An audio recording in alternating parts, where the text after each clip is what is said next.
พี่น้องวันนี้มากินตำมะเขือกันได้พี่น้องตำมะเขือใครเคยกินตำมะเขือนะ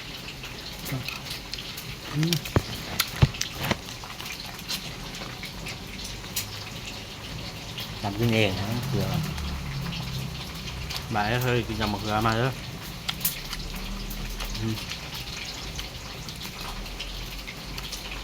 ผัดไก่เนาะไก่บ้านชุบ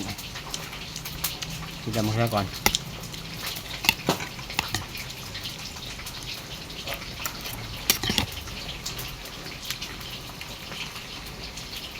กินเพื่ออยู่ครับให้อยู่เพื่อกิน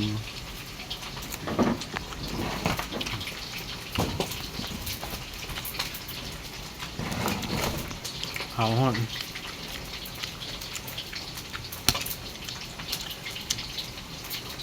ตำมะเขือเยอะ